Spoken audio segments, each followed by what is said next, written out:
Malik Jackson had learned to keep receipts, not just the kind that crinkled in your pocket and smelled faintly of printer ink, though he kept those too. He meant the other kind: screenshots, confirmation emails, call logs, timestamps. The quiet proof you collected when you'd lived long enough in a world that could smile at you while erasing you. That morning, he didn't want to think like that.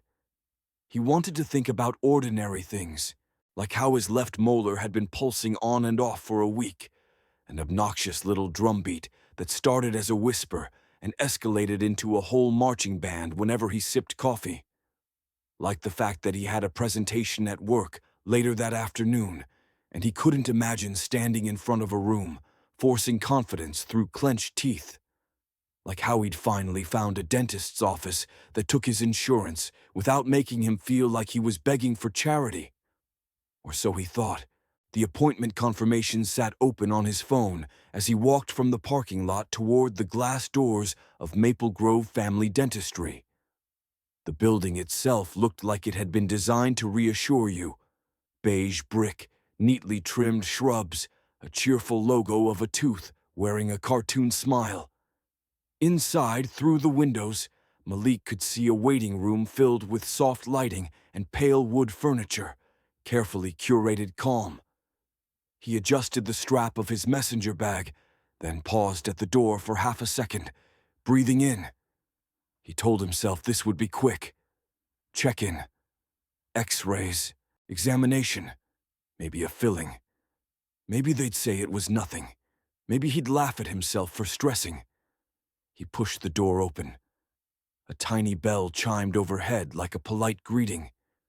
The air inside smelled like mint and disinfectant, the kind of clean that always felt slightly aggressive, like the room was daring germs to try something. A few people sat scattered across the waiting room chairs, all white. A middle-aged man in a navy sweater scrolling on his phone. A woman with blonde hair pulled into a tight bun, flipping through a magazine as if she hated every page. A young couple with matching hiking shoes, whispering to each other like they were sharing a secret. They barely looked up as Malik entered. One of them did, briefly, and then looked away a little too fast. Malik moved toward the front desk. Behind it sat a woman in her 30s with straight, pale blonde hair and a crisp white blouse. Her nails were immaculate, her lips glossy. She was typing with the confident rhythm of someone who believed computers should obey her. A name tag read, Heather. Malik offered a small, polite smile, the kind he'd practiced in mirrors as a kid because his mother said people reacted better when you looked approachable. It was ridiculous advice, but it had kept him safe more times than he wanted to admit. "Good morning," Malik said. "I'm here for my appointment. Malik Jackson, 10:30. Heather didn't smile back. She gave him a quick once-over that lasted less than a second, but it felt like longer. Her eyes flicked to his hoodie, then to his face, then to the bag strap across his chest. "Jackson," she repeated, like she wasn't sure the name belonged to him. "Yes," Malik said, still calm, still polite. Heather turned to her screen and typed something. Then she typed again. Then she clicked in a way that sounded annoyed. She said. "I'm not seeing you." Malik blinked once. "Not seeing me?" "No appointment," Heather said, already shifting her attention downward as if that was the end of it. She started typing again. "Are you sure you have the right office?" Malik felt a small, familiar pinch of irritation behind his ribs. He swallowed it down the way he'd swallowed down 1,000 similar moments.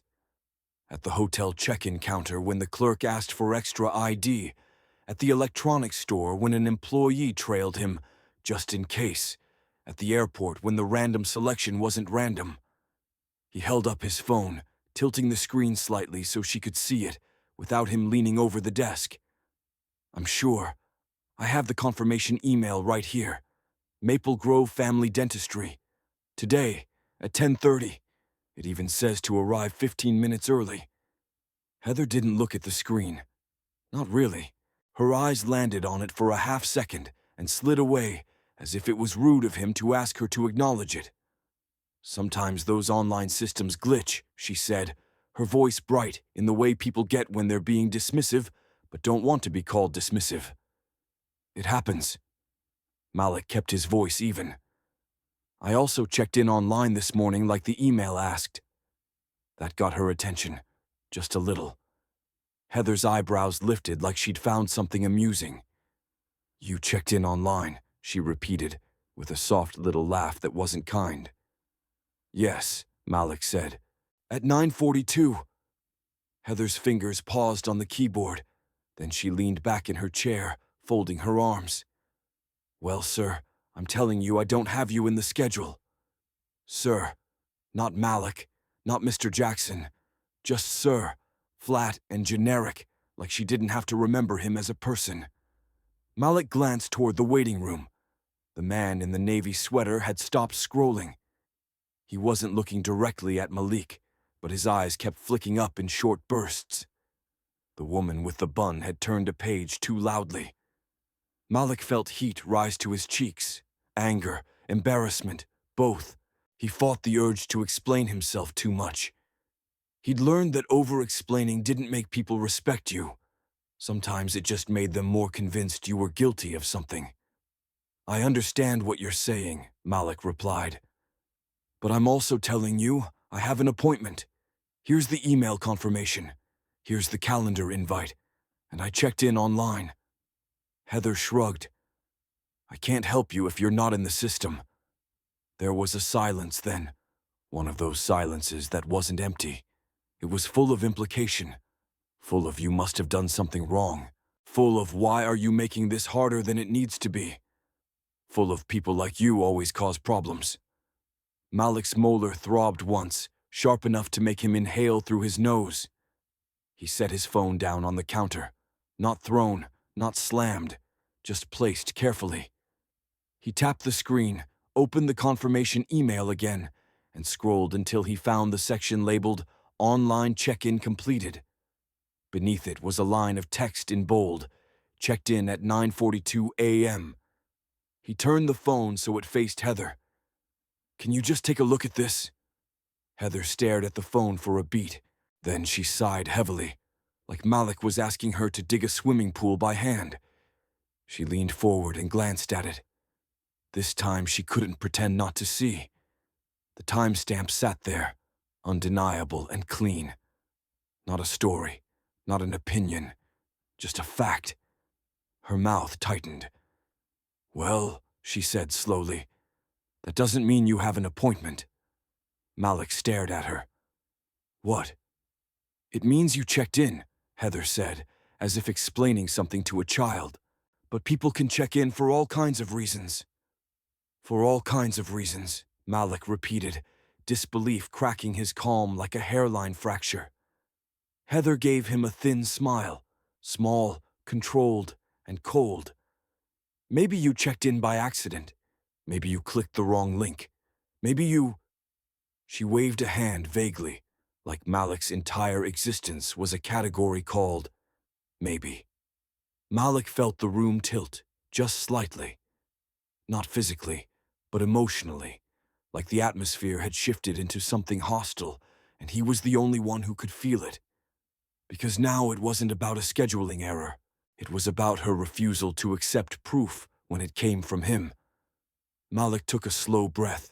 He pictured his mother's face, the way she used to tell him, "Don't give them a reason to call you the angry black man." It had always sounded like love and limitation wrapped together. But Malik was 32 now. He had a mortgage. He had a career. He had paid taxes and sat through HR trainings and spoken up in meetings where he'd been interrupted. He had done everything society asked of him, and still, here he was, being told his own confirmation didn't mean anything. He lifted his phone again and scrolled to the top of the email where it clearly displayed, "Appointment confirmed, Malik Jackson, 10:30 a.m." He held it closer, but not close enough to invade her space. Just close enough that she couldn't deny what it said. Heather's eyes flicked over the text. She blinked. For a brief moment, something like uncertainty crossed her face. Then, almost immediately, her expression hardened, like uncertainty made her angry. "We're fully booked today," she said, "even if there was some kind of mix-up." Malik's voice stayed low. "So you're saying that even though I have a confirmation and I checked in, you're not going to honor the appointment?" Heather stared at him, chin lifted slightly. "I'm saying there's nothing I can do." Behind Malik, a chair scraped softly. Someone shifted. The air felt thicker. He didn't have to turn around to know people were watching now. Not with concern, more like they were watching a slow-motion accident and hoping it didn't involve them. Malik looked Heather directly in the eye. "Okay," he said, steady. "Can you tell me who can do something? The office manager? The dentist? Someone?" Heather's eyes narrowed. "You can't just—" "Please," Malik interrupted gently, without raising his voice. "I'm in pain. I took time off work. I followed your office's instructions. I'm just asking to speak with someone who can help." Heather's lips pressed into a line so tight they almost disappeared. For a second, Malik thought she might refuse outright. Then she reached under the desk and pressed something. Maybe a call button, maybe a phone extension. Her smile returned, but it wasn't warmth. It was a weapon. She turned her head slightly, still looking at Malik. "Dr. Klein," she called out, voice sweetened like syrup. "Can you come to the front for a moment?" Malik's stomach clenched. The name sounded like it belonged to a person who would side with Heather without asking questions. He forced himself to stand tall and still. He didn't shift his weight or fidget. He didn't want his body to betray even a hint of nervousness. He hated that he had to think like this. He hated that he'd been trained by experience to be hyper-aware of how his presence might be interpreted. A door clicked open somewhere down the hall. Footsteps approached. Heather folded her hands neatly and leaned back in her chair like she was about to watch a show. Malik turned his head slightly toward the hallway, the phone still in his hand, the timestamp still glowing on the screen like a small, stubborn truth. And as the footsteps drew closer, Malik realized something with a clarity that made his throat tighten. This wasn't just about a dentist appointment anymore. This was about whether the truth mattered when it came from him. The hallway door swung wider. A man in a white coat stepped into view, and the waiting room seemed to hold its breath. Dr. Klein was the kind of man who looked like he belonged on the office website. Not in a handsome way, exactly, more in a trustworthy way. Silver at his temples. Straight posture. A white coat so bright it almost glowed under the lobby lights. When he walked up, he wore a practiced expression, concern-shaped, professional, tidy. But the concern didn't reach his eyes. His gaze slid over Malik the way Heather's had, quick, assessing, then landed on Heather as if she were the default narrator of reality. "Good morning," Dr. Klein said, voice calm. "What seems to be the issue?" Heather's shoulders lifted in a faint, helpless shrug that somehow looked rehearsed. "We have a gentleman here saying he has an appointment, but he's not in the schedule." "A gentleman," Malik noted silently. "Not Mr. Jackson. Not Malik. A label. A distance." Dr. Klein turned his head toward Malik. His smile flickered on, polite, clean, and short-lived. "Sir, what's your name?" "Malik Jackson," Malik said. 10:30. "And you say you received confirmation?" Dr. Klein asked. "I did," Malik said, holding up his phone immediately this time. He'd learned fast. Get the evidence in front of them before the story gets written without you. "And I completed online check-in at 9:42. It's all here." Dr. Klein glanced at the screen like it was a menu item he might order, not proof. The corners of his mouth pinched slightly, almost a frown, almost nothing. Heather leaned in just a little, like she was eager to translate. Sometimes patients get confused by the automated emails, she said brightly. The system can generate things. Malik kept his eyes on Dr. Klein. It says, appointment confirmed, not request received, not pending, confirmed. Dr. Klein's gaze drifted back to Heather. Is he on the schedule? Heather shook her head with an air of finality. No. Dr. Klein nodded slowly, as if that settled it. Then we don't have an appointment. Malik's molar throbbed again, sharp enough to feel like a warning. He inhaled through his nose, careful. Doctor, I understand what you're saying, but I'm here with confirmation and a timestamp. If there was a system error, that isn't something I caused. Doctor, Klein's expression tightened into something that could be mistaken for patience if you didn't know what impatience looked like when it wore a suit. Our schedule is our schedule, he said. If you aren't in it, I can't invent time. Malik's grip tightened around his phone. He could hear his own heartbeat in the quiet space between them. He was aware of the waiting room again, of the way the man in the navy sweater had stopped pretending to scroll, of the blonde woman with the bun staring at a magazine page without reading it, of the couple whispering less now because they didn't want to miss anything. Malik hated being watched like this, hated feeling like he was being turned into a story other people would tell later with their own endings. He kept his voice steady. Okay, then can you look me up by email or phone number? The confirmation is tied to something. Dr. Klein exhaled through his nose, subtle but dismissive. Heather has already checked. Heather's chin lifted a fraction, satisfied. Malik looked at her. Did you check the online check-in system? Heather's eyes sharpened. I checked the schedule. That's not what I asked, Malik said, still calm but firmer. I asked if you checked the check-in log. Heather stared at him like he'd broken a rule. Dr. Klein's tone cooled. Sir, please lower your voice. Malik blinked. He hadn't raised it. It was a small moment, small enough that someone who'd never lived it might miss it.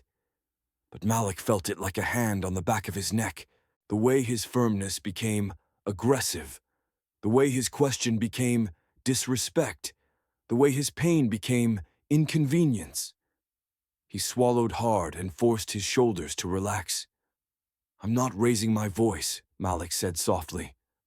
I'm asking a question. Dr. Klein's lips pressed together. Heather cut in with a quick, brittle laugh.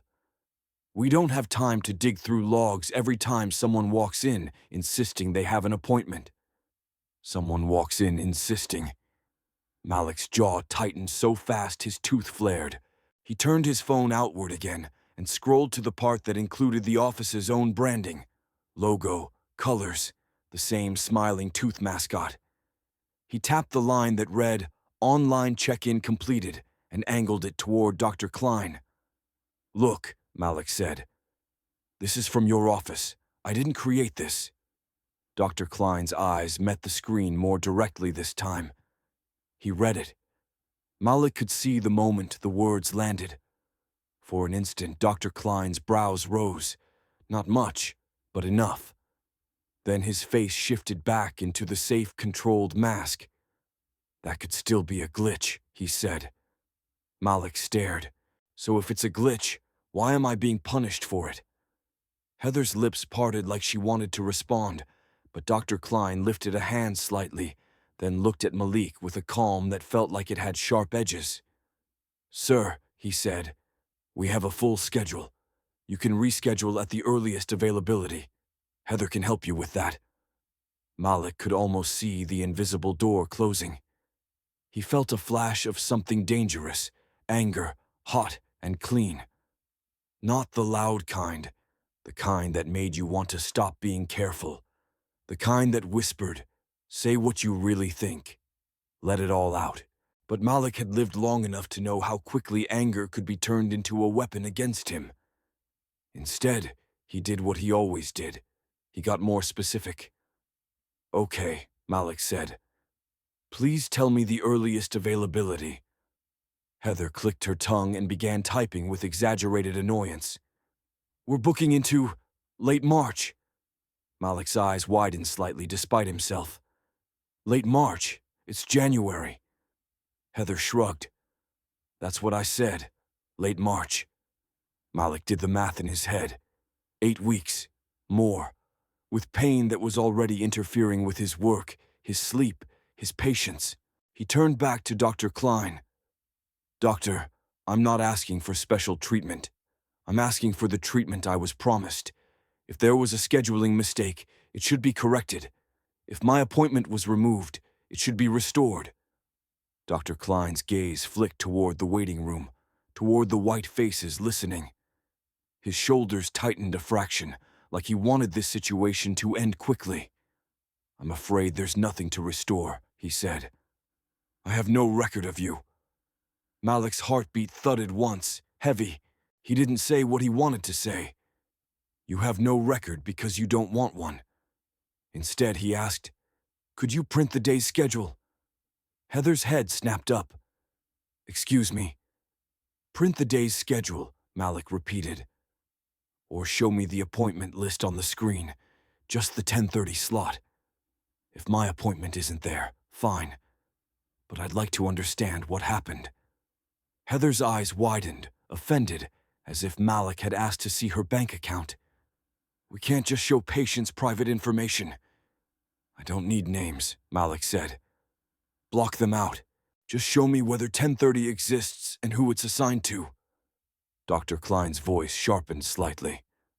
That's not appropriate. Malik nodded slowly. Okay. Then can you tell me who the office manager is? I'd like to file a complaint and request a review. At the word complaint, Heather's expression turned hard as glass.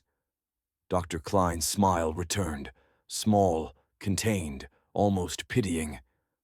You're welcome to contact our corporate office. Great, Malik said. Can I have the number?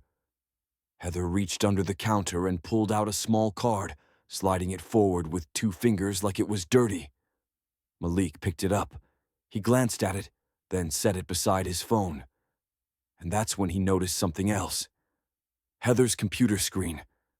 Not everything, just a reflection in the glossy surface and a partial view from where he stood. A list of times and names. The schedule.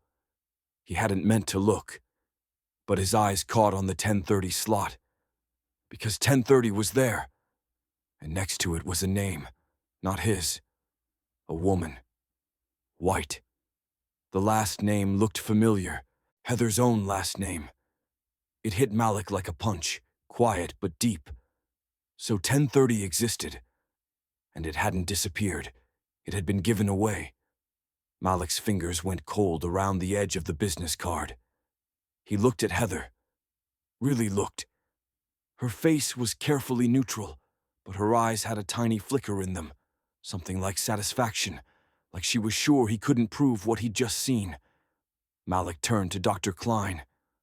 I can see the schedule, Malik said, his voice low. 10:30 exists. Heather's posture stiffened. Sir. Dr. Klein's jaw tightened. That is confidential. Malik didn't move, didn't shout, didn't step closer. He simply stood his ground. I'm not asking for confidential information, Malik said. I'm asking why my confirmed appointment at 10:30 is now assigned to someone else. Silence stretched. Even the waiting room felt quieter, like people had realized this wasn't just a misunderstanding. This was something uglier. Heather's cheeks flushed. I don't know what you think you saw. I saw 10:30, Malik said, and I saw a different name. Doctor. Klein's eyes narrowed, and for the first time his calm slipped, revealing irritation underneath. Sir, if you continue to cause a disturbance, I will have to ask you to leave. Malik felt the old trap closing again. The same script, the same play. You're the problem. You're the threat. You're the disruption. All because he wouldn't quietly accept being erased. Malik took a breath, then another. He could feel his tooth aching, his hands shaking slightly, not from fear, but from the sheer effort of staying composed. "I want to be very clear," Malik said evenly. "I'm not here to disturb anyone. I'm here to get dental care that your office confirmed in writing and through online check-in. I've been respectful, I've followed every instruction, and I'm asking for a fair resolution." Heather's voice rose a notch. "We offered you a reschedule." Malik looked at her. "In late March." Dr. Klein's eyes flicked again to the waiting room. People were watching more openly now. The man in the sweater had stopped pretending entirely. The blonde woman's magazine had fallen into her lap. Dr. Klein's face tightened with the awareness of an audience, and that, Malik realized, was the first crack in their wall. Because they didn't mind treating him unfairly, they just didn't want to be seen doing it. Malik reached into his pocket and pulled out a small object, his earbuds case. Not dramatic, not threatening. He held it up, calm as ever. "I'm going to document this conversation for my own records," he said. "I'm in a public-facing lobby. I'm asking for care, and I have written proof of my appointment. I'm going to protect myself." Heather's eyes widened. "You can't record us!" Dr. Klein stepped forward, voice stern. "Absolutely not." Malik didn't start recording yet. He simply held the case, like a reminder that he could. He nodded once. "Okay, then we can keep it simple. Please pull up the online check-in log. If it shows I checked in at 9:42 for a 10:30 appointment, then you acknowledge I was scheduled. And we solve this like adults." Heather's mouth opened, then shut. Dr. Klein looked at Heather. Heather looked at Dr. Klein. For the first time, they weren't in sync. And Malik saw something else in that exchange, a flicker of fear. Not of him, but of evidence. Because the timestamp wasn't just a number. It was a trail. It meant someone, somewhere, had accepted Malik's presence into their system. And if that presence had been removed, it meant it could be traced. Dr. Klein cleared his throat. "Heather, check the log." Heather's eyes flashed. "Doctor." "I said check it," Dr. Klein repeated, quieter but harder. Heather's fingers hovered over her keyboard like they were suddenly heavy. She typed, clicks sharp and angry. Malik watched her face as she navigated screens, watched her lips tighten, watched the glossy calm crack into something strained. Then she froze. Dr. Klein leaned forward. "What is it?" Heather's voice came out smaller than before. It shows an online check-in." Malik's chest tightened, not with victory yet, but with confirmation. Dr. Klein's brow furrowed. "For whom?" Heather swallowed. "Malik Jackson." And there it was, the truth, pulled out of the machine like a confession. The waiting room's silence turned into something else, an uneasy wait, a shift. The moment when people realized the problem wasn't the person asking for fairness. It was the system resisting it. Malik kept his voice gentle, but unshakable. "Thank you. So we agree I was checked in." Heather's eyes snapped up. "That doesn't—" Dr. Klein held up a hand again, but this time it was to stop Heather. He looked at the screen, then at Malik. His expression had changed. The smug certainty was gone. Now he looked careful. "Mr. Jackson," Dr. Klein said, using his name properly for the first time. "I apologize for the confusion. It appears there may have been an administrative error." Malik nodded once. "Okay." Dr. Klein's gaze darted toward Heather, then back. "We can see if there is any flexibility." Heather's face tightened, jaw working like she was chewing back words. Malik didn't celebrate. Not yet. Because he understood something now with painful clarity. This wasn't a mistake that would have been corrected on its own. If Malik hadn't been prepared, if he hadn't had the confirmation, the timestamp, the calm insistence, he would have been turned away and blamed for it. And that thought lit a steady fire in him. Not just for himself, for every person who didn't have receipts, for everyone who had to choose between dignity and care. Malik glanced toward the waiting room and saw something new in one of the faces. A younger woman, maybe mid-20s, eyes wide, looking unsettled in a way that suggested she hadn't realized this kind of thing happened so casually. She looked away quickly when Malik noticed her, but the discomfort stayed. Good, Malik thought. Let it stay. Let it teach. Dr. Klein straightened. Heather, please have Mr. Jackson fill out the forms and… Heather cut in sharply, unable to help herself. But we're fully booked. Dr. Klein's tone changed again. We will make room. Heather stared at him, stunned. Malik felt his tooth throb, as if reminding him why he was here. He tucked the business card into his pocket, not letting it fall away like the office hoped this would. He lifted his phone, the timestamp still glowing, still stubborn. Before we move on, Malik said quietly, I want to know something. Dr. Klein blinked. Yes? Malik held Dr. Klein's gaze. If I didn't have this timestamp, would you have believed me? Another silence, a heavier one. Dr. Klein's eyes shifted, just slightly toward the floor, toward the desk, anywhere but Malik's face. Then he forced his gaze back up. We believe our patients, he said. But his voice wasn't as confident now. Malik nodded slowly. Then make sure your office acts like it. Heather's cheeks burned. Dr. Klein's jaw worked again. The waiting room listened like they were holding on to every word. Malik turned his phone off and slid it into his pocket.